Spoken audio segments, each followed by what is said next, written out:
जय माँ कामाख्या, हर हर महादेव। आज इस वीडियो में तंत्र बाधा के बारे में बात करेंगे। तंत्र बाधा को कैसे दूर करना है इसके बारे में दो बहुत ही आसान तथा सरल टोटका बताऊंगा जो बहुत ही चमत्कारी है। और इसके साथ साथ तंत्र बाधा तथा नज़र दोष का क्या क्या लक्षण हो सकता है इसके बारे में भी थोड़ा सा आभास देने का प्रयास करूँगा।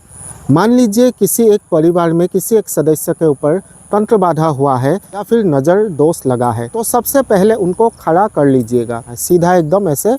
और उसके बाद एक लाल धागा लेना है। लाल धागा याद रखिएगा लंबा होना चाहिए। उस लाल धागा से क्या करना होगा, लाल धागा का एक सिरा यहाँ सर पे रखना होगा और यहाँ से लेके पूरा नीचे तक वो लाल धागा लेके जाना है और पैर का जो बड़ी वाली उंगली होता है वहाँ तक नाप लेना है। और किसी को अगर खड़ा होने में समस्या है तो उनको बिस्तर में सीधा लेटा के भी ये काम कर सकते हो।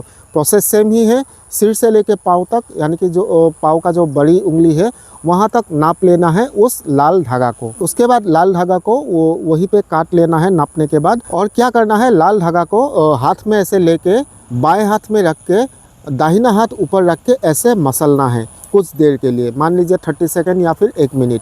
और धागा कुछ देर ऐसे मसलने के बाद क्या करना है, धागा फिर से लेना है और उसी इंसान के सिर से लेके पाँव का जो बड़ी उंगली है वहाँ तक फिर से एक बार नाप लेना है। धागा अगर थोड़ा सा भी बढ़ गया तब तुरंत समझ जाना चाहिए कि उस आदमी के ऊपर या उस व्यक्ति के ऊपर नज़र दोष हो सकता है, तंत्र बाधा हो सकता है या फिर जो निगेटिविटी का इम्पैक्ट है वो हो सकता है। तो ये तो आपने पता लगा लिया कि उस व्यक्ति के ऊपर नज़र दोष, तंत्र बाधा या फिर कुछ ऐसा गलत चीज़ है।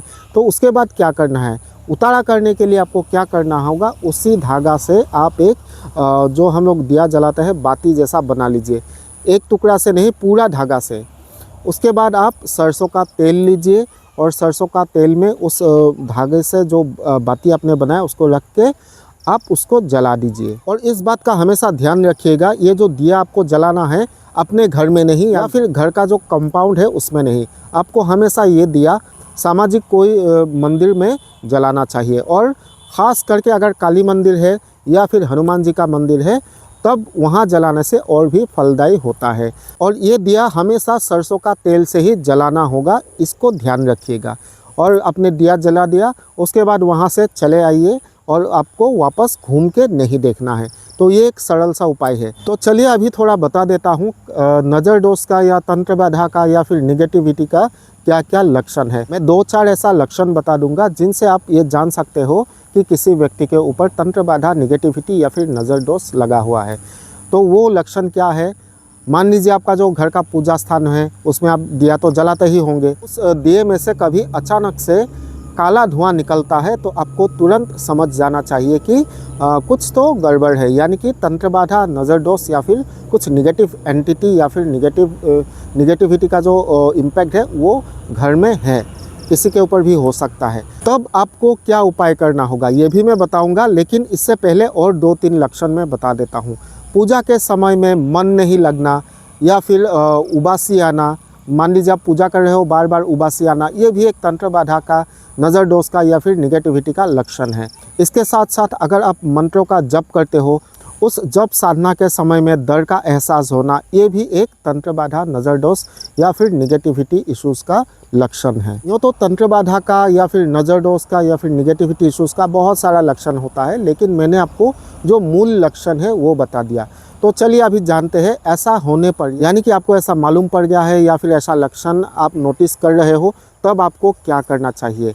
आपको करना क्या है, बहुत ही सरल उपाय है। आपको लगातार 5 मंगलवार के दिन क्या करना है, वज्रंग बाण का पाठ करना है।